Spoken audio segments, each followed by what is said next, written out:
Dear friends, today I will discuss about analysis of financial statements. This is Dr. Vijay Joshi here. Analysis of financial statements, we have a purpose. The reason why the financial statement analysis has been carried out can be understood by the following points. First one is to assess the current profitability and operational efficiency of the firm as a whole, as well as its different departments. So as the judge so as to judge the financial health of the firm. So the first point says that current profitability and operational efficiency of a firm can be understood only with the help of financial statement analysis. The second purpose or the objective is to ascertain the relative importance of the different components of the financial position of the firm.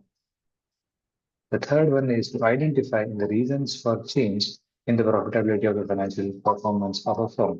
So we can understand the importance of the financial statement analysis to understand the reason for the change in any financial statements.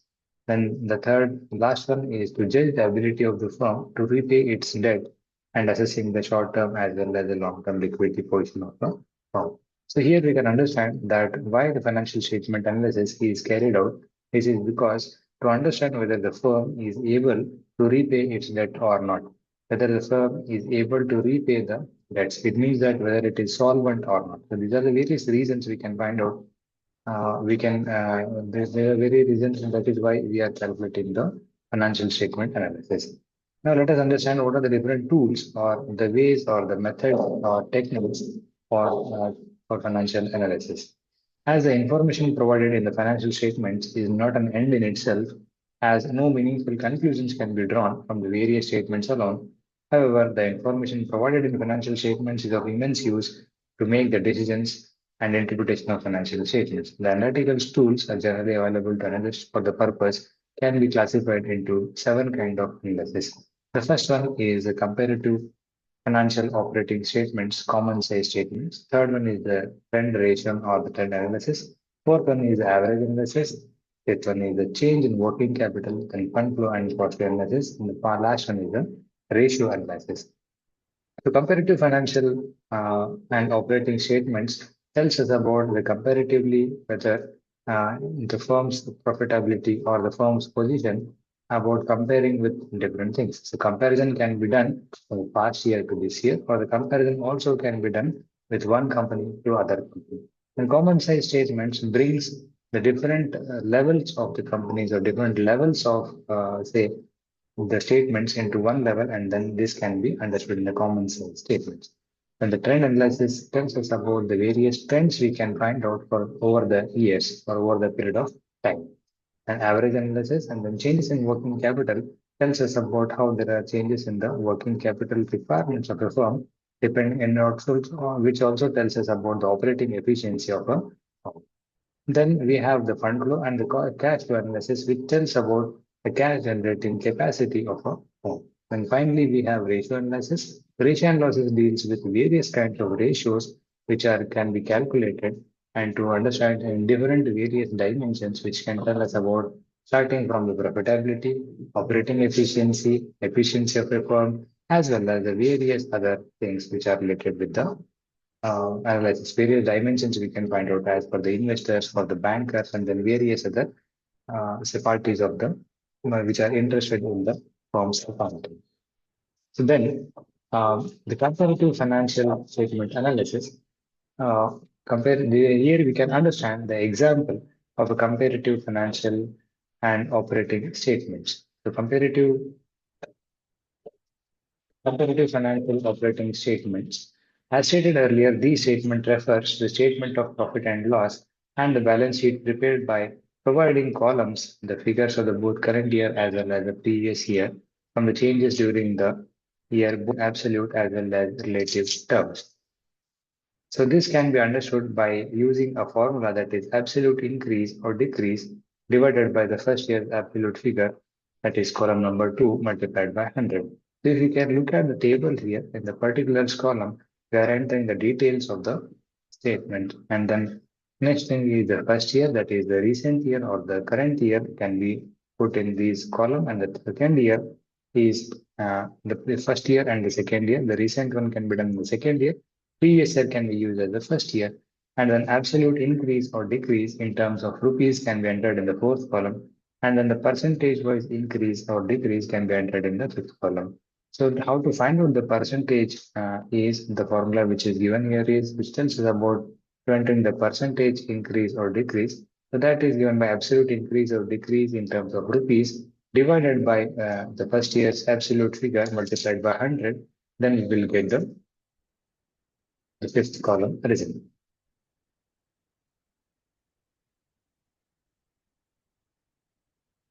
By 2004 and 2005, prepare a comparative statement and comment on the profitability of the undertaking. So here there is an example which tells us about um, the Tata Motors Limited for the year 2004 and then 2005.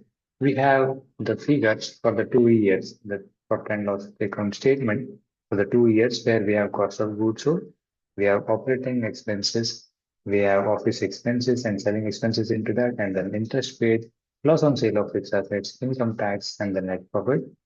On the credit side, we have sales returns by income, other income, interest on dividend, by discount on purchases, and then by profit on sale of land. So let us try to do a comparative statement. So this is how we can have a comparative statement starting from the comparative P&L account. So here we have particulars. Then in particulars, we have the first column as sales. So sales for December 2004 in the second column, and then December 5 in the third column. So sales for second year, it is 3,60,728, and for next year it is 4,12,120. The sales returns, and then we have final total is 3,54,004, and then 4,10,000. So which in this, if we get the cost of goods sold, so then it is 2,31,625, and then 2,41,950 comparatively for 2 years. And then we have, if we deduct the operating expenses, which are the official office expenses and then selling expenses, we can get the total operating expenses. And then finally, if we deduct that into the gross profit, we will get operating profit. And then add other incomes as shown here. And then we need to deduct so other expenses, which where we will get the profit before tax. So, and then if we deduct income tax from that, then we will get the net profit after tax. So if we can compare the 2 years of December 2004 and then December 2005, and then the absolute change, that is increase or decrease are given in this column here, where we can note out that has been increased, gross profit has been increased, operating profit also has been increased, and net profit after tax also has been increased. And we can also see the percentage change, that is increase or decrease percentage change, is also has been calculated in the last column. In sales, and then we have an increase in 36% of gross profit, and then operating profit is increased by 53%, and then finally the net profit is increased by 25%. With this, we can interpret that comparative statement reveals that net sales has been increased and cost of goods sold also has been increased, and also here we can finally interpret that total operating expenses are also increased, and the gross profit is sufficed to compensate increase in the operating expenditures, and the net profit is also increased. The overall profitability of the undertaking is satisfactory. So this is an example here. We can see this is how we can say that we can do the comparative analysis of the statements. Thank you for watching.